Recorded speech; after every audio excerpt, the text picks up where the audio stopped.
arrest the bankers. We can arrest our government, politicians, and the critters in Congress. And with that, all right, I'd like to introduce Pete, Papaheracles, American Free Press. Thank you. Yeah, hi, how you guys doing? Is it hot enough for you? Well, it's getting nice now. It's cooling off. My name is Pete Papaheracles. I write for American Free Press. I've been with them for almost 3 years now. About 2.5 years ago, this financial crisis broke out in Greece. I'm from Greece, and because of that, I was asked to write about it. I'm not an economist, so I was reading the papers to try to figure out what was going on. And the more I read, the more confused I got. What they were saying on the mainstream press and what I was seeing with my eyes was a little bit different, so I was trying to put it in perspective. I came to the conclusion that the mainstream media was just feeding everybody a bunch of bullshit. They were pretending like they were trying to save Greece in this great situation it found itself in due to having spent too much money that it didn't have and got itself way into debt. But what I was seeing was that Greece was being set up to be taken over by the banksters. Its situation was made to seem much worse than it was. The money that it was made to appear that it needed was greatly exaggerated. And it was labeled one of the group of what they called the pigs. P-I-I-G-S, Portugal, Italy, Ireland, Greece, and Spain. Very conveniently named pigs, implying that they just spent like drunken sailors and found themselves out of money now in a mess, looking for Europe to bail them out. So they really needed maybe 10 or 20 or 30 billion to get out of the hole. They finally got them for 110 billion euro, about 150 billion dollars, whereas they could have borrowed it at 2 or 3% interest. They ended up borrowing it at 10 or 12% interest.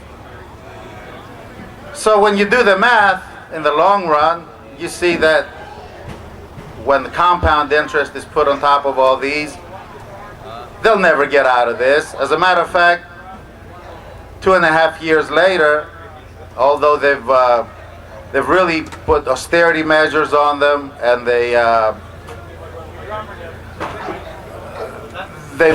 salaries have been cut in half, pensions have been cut in half, taxes have doubled.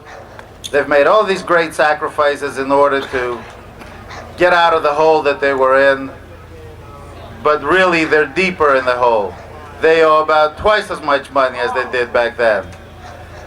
So, as a result, the European bankers had to step in and basically dictate to them what they can and cannot do on account of that they owe all this money now.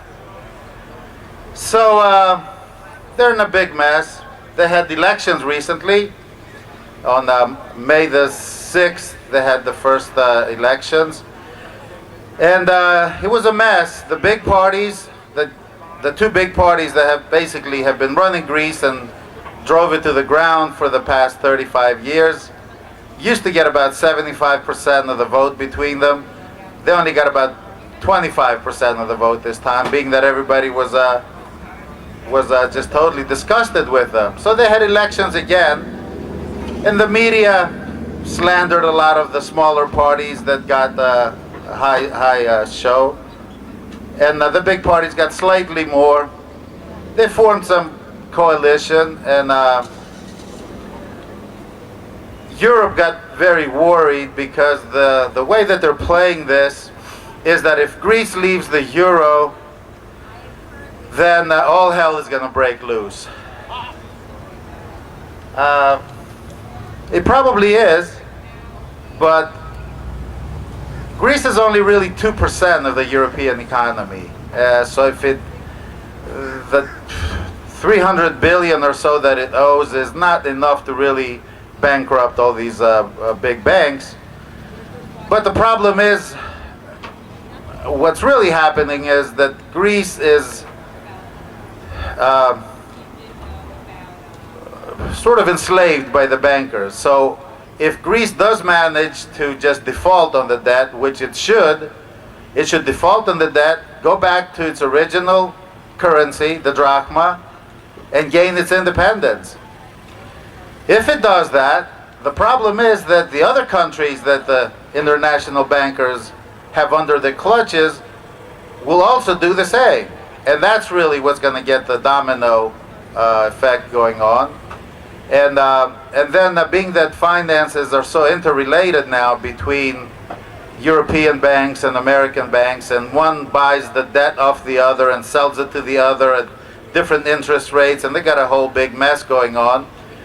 Eventually it's going to hit us, and then the dollar is going to go into a tailspin, and the whole world is going to go into some kind of big crisis. Now, it seems like the bankers probably want that eventually, because surely they're looking to go to a global currency.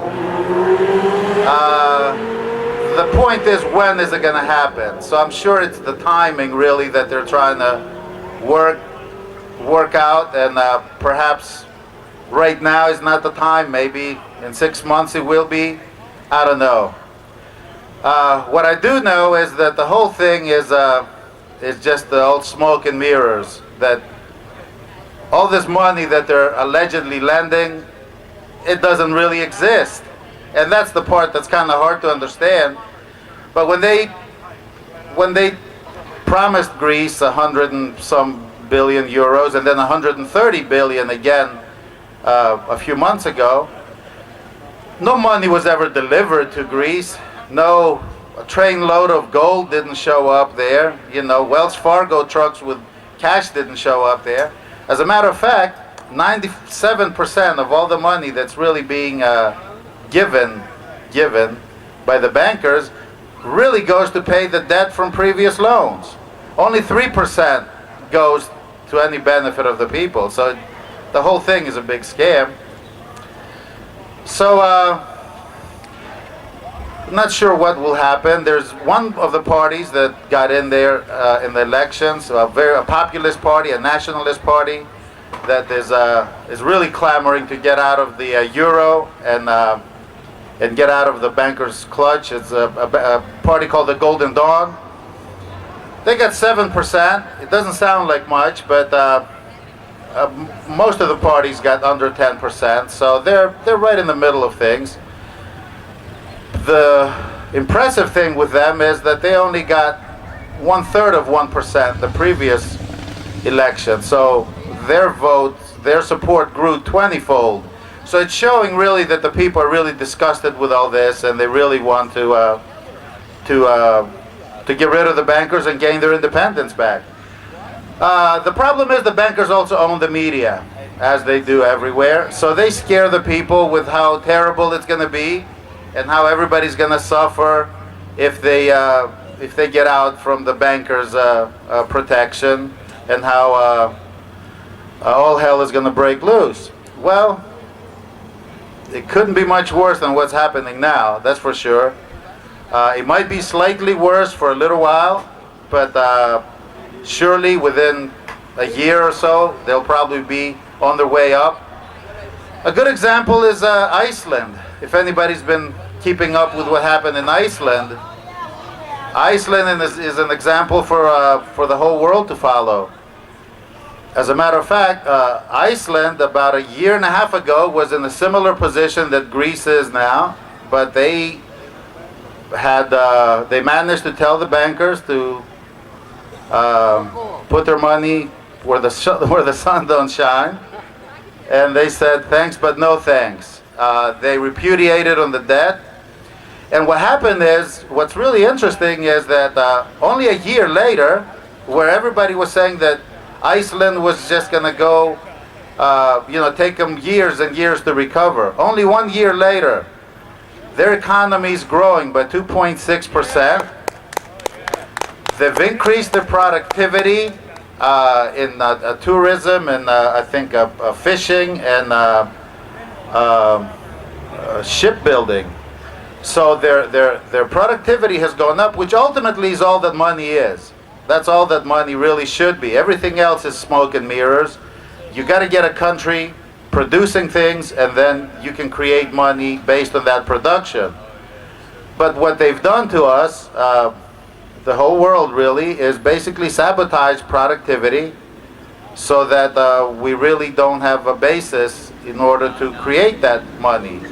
I had reviewed a book by Pat Buchanan, who also got fired from MSNBC last year for speaking the truth.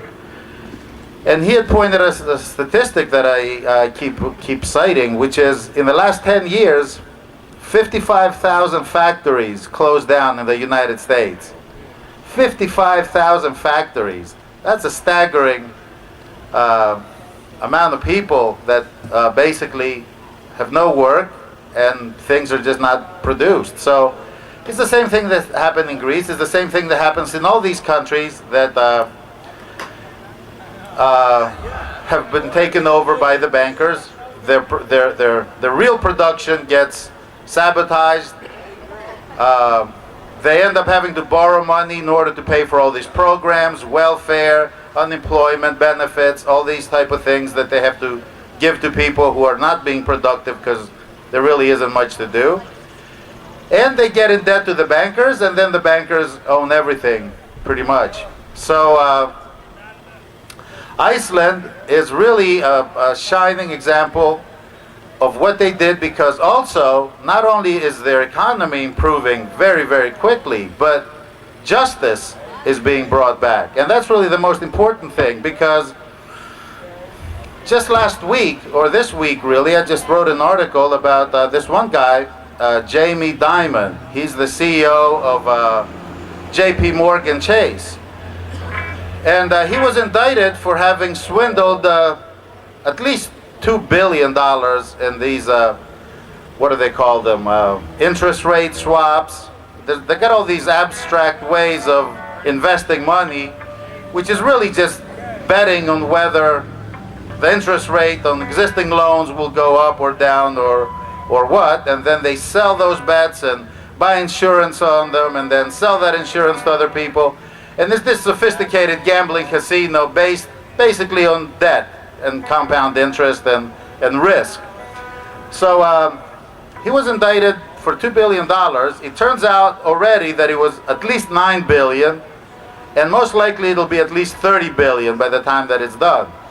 And he went in the congressional, the Senate investigation committee, and the senators basically were totally kissing up to him. They were all being apologetic to him, and they were, afraid to offend him, and they would ask him these really easy questions, and it was really pathetic how they were just groveling to him. And the answer is, he basically paid for their campaign, most of their campaign funds, and he's got them in his back pocket, because they create all the money, they do whatever they want. In Iceland, however, at the same time, the ex-prime minister that had led the country in the crisis that it got in was indicted and was sentenced, although his sentence was, he really didn't have to serve the time. But the bankers now, two of them last week, two of them got 4.5-year sentences. Another 6 have been arrested, and another 80 or 90 are on the run. They're being chased down in New York City, and Interpol is after them, so their life as they knew it is over. So that is what we would be nice to see happen everywhere, because once a country takes control of its own money and gets rid of the parasitic bankers, then they're really not the big honchos they thought they were. So with that, I just want to wish that, Greece finds the courage needed to also do the same, It looks like the people are really getting fed up. They basically cannot live this way. In the last 2 years, 2,500 people committed suicide. Greece had the lowest suicide rate in all of Europe. All of a sudden, here's the highest suicide rate. And things in this country are going from bad to worse. So really all it comes down to is putting the bankers in jail and taking control over our own money. That's really what it's about. Yeah. Thank you very much. Thank you, Pete.